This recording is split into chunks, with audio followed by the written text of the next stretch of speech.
السلام علیکم. ہمارے چینل بیا اور مالا پر خوش آمدید. اگر آپ ہمارے اس چینل پر پہلی دفعہ آئے ہیں یا آپ نے ابھی تک سبسکرائب نہیں کیا تو بیا اور مالا کو سبسکرائب کرنا نہ بھولیے. مہرالنساء نے ایک نظر گلی کا موڑ مڑتی اپنے شوہر طیب کی بائک کو دیکھا اور دوسری نظر سامنے گھر کے دروازے پر ڈالی. یہ دروازہ اور اس کے پار جو گھر تھا اس کے ماں باپ کا گھر یعنی اس کا میکہ تھا. یہ سوچ کر ہی مہرالنساء کے رگوں پے میں سکون ہی سکون اتر گیا. بچپن اور جوانی کی یادوں کا مسکن. اس کے لبوں پہ مسکراہٹ در آئی. وہ گھر جس میں مہرالنساء نے بے فکری کا تمام عرصہ گزارا تھا. لکڑی کے دروازے کو وہ انگلیوں کی پوروں سے چھو رہی تھی. انگلیوں کی پوریں تک گنگنانے لگی. اندر جانے کی بجائے یہیں کھڑے رہ کر ان خوبصورت اور خوشگوار احساسات میں گر کر کچھ لمحے سو جانے کو دل کر رہا تھا. نم ہوا کے جھونکے سے کہیں سے آنے لگے تھے. ملکجی سی روشنی خیالوں کے نرم بستر کا تصور ارد گرد باندھنے لگی. اس کا دل یہ چاہ رہا تھا کہ وہ اس چوکھٹ پر بیٹھ جائے اور اپنے بچپن میں گزرے دنوں میں کھو جائے. کوئی اس کا کندھا نہ ہلائے، نہ کوئی سسرال کی محنت، مشقتیں، بے آرامیاں، پریشانیاں. جیسے طیب کی بائک سے لپٹا غبار سب اپنے ساتھ لے گیا تھا. اب تو جسم ہلکا پھلکا تھا، سانسیں دھیمی اور رواں تھی. ہر لڑکی شادی کے موقع پہ کیوں روتی ہے یا اس کے رشتہ دار کیوں روتے ہیں؟ بڑی بوڑھیاں، خالائیں، مامیاں اور پھوپھیاں سب رونے لگتی ہیں. سب کو اپنا اپنا وقت یاد آنے لگتا ہے جب میکے کی دہلیز سے نکل کر ہر لڑکی ہر اس چیز کو وداع کر جاتی ہے جو دوبارہ اسے کبھی ویسے نہیں ملتی. یادیں رشتے بدلنے سے، گھر بدلنے سے، زندگی کے انداز بدلنے سے نہیں بدلتی. وہ تبدیلی سے مشروط نہیں ہوتی. مہرالنساء کی آنکھوں کے گوشے بھیگنے لگے. پرس کندھے پر ڈال کر اس نے بیل پہ انگلی رکھی. عمر، دروازے پہ دیکھو. اندر سے فوراً دادی کی آواز آئی. آدی، تم ہی جاؤ بیٹا. غالباً کچن سے امی پکاری تھی. سونو، کہاں ہو تم؟ بیل ہو رہی ہے، امارا چلائی تھی. اسے ہنسی آ گئی. وہ بیل پر انگلی جمائے کھڑی رہی. توبہ توبہ، کون ہے؟ جانے کون ہوا کے گھوڑے پہ سوار ہے، امی پکاری. یہ جنید ہی ہوگا، لفنگا کہیں کا، جلد باز. پھر مسلسل ہوتی بیل پر بوکھلا کر سبھی دروازے کی جانب لپکے تھے. دروازے کی دوسری طرف سے کئی آوازوں کے ساتھ دروازہ کھولا گیا. اس کا پورا میکہ استقبال کے لیے دروازے پہ موجود تھا. مہرالنساء ہنستے ہوئے اندر داخل ہوئی. دروازے پہ کھڑے سب لوگوں کی چیخیں بے ساختہ تھیں. مہر آئی، مہر تم. اس کے آس پاس سبھی اکٹھے ہو گئے اور اپنی اپنی بولیاں بولنے لگے. ہر کسی کا خوشی کے اظہار کا اپنا انداز تھا. ایک ہی شہر میں رہتے ہوئے وہ آئی بھی تو پورے 6 ماہ بعد تھی. پورے 6 ماہ بعد. دوسری بار چیخوں سے صحن تب گونجا جب اس نے بتایا کہ وہ 2 دن رکنے آئی ہے. سب خوش تھے. میں نے ٹرائفل بنانا سیکھا ہے، تمہارے لیے بناؤں گی. تمہیں میٹھا پسند ہے نا؟ اس کی بہن امارا نے پیار سے اس کے بالوں میں کنگھا کرتے ہوئے کہا. مل کر کوئی اچھی سی مووی دیکھیں گے، چھت پر پارٹی بھی کریں گے اور دیر تک جاگیں گے. کراچی والے کزن سے اسکائپ پہ گپ شپ لگائیں گے. اپنے اپنے طور پر سب اس کی آمد پر اپنے پروگرام طے کر رہے تھے. اس کے اندر زندگی مسکرا رہی تھی. میکے کا ہر موسم ہی نرالا ہوتا ہے. سب سے پہلی نشست دادی، چچی اور امی کے ساتھ لگی. چچی کچن میں مصروف ہونے کے باوجود باتوں میں شامل ہو رہی تھی. ان لوگوں نے زندگی اکٹھے ہی گزاری تھی. جوائنٹ فیملی سسٹم تھا. اگرچہ سب کے اپنے پورشن تھے لیکن کچن مشترک ہی تھا. چچی، دادی اور امی کے سوالوں کی بوچھاڑ تھی اور وہ ہنستے مسکراتے سب کو جواب دیے جا رہی تھی. دادی اور امی البتہ تخت پر باتوں کے ساتھ ساتھ لحافوں کی مرمت پہ بھی لگی ہوئی تھی.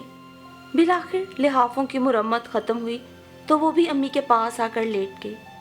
بالوں میں تیل لگائے بغیر دوپٹے کے وہ ان کے قریب لیٹی ہوئی تھی۔ ایک عجیب بے فکری تھی جس میں مزہ ہی مزہ تھا۔ تمہاری ساس کی بہن عمرے سے واپس آ گئیں۔ طیب کی پروموشن کا کیا ہوا؟ نادرا آپا بیٹے کی منگنی کر رہی ہیں، تمہیں بھی بلاوا دیں گی۔ تم اپنے سسرال سے اجازت لے کے رکھنا، ورنہ تمہاری ساس عین وقت پہ بیمار پڑ جاتی ہیں۔ تمہاری نندوں کے رشتے ہوئے کہیں؟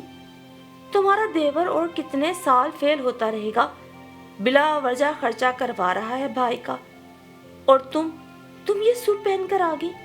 ڈھونڈ کر پہنا ہوگا، میں کے آ رہی تھی۔ یہ حلیہ بنا کر آتے ہیں ماں باپ کے گھر۔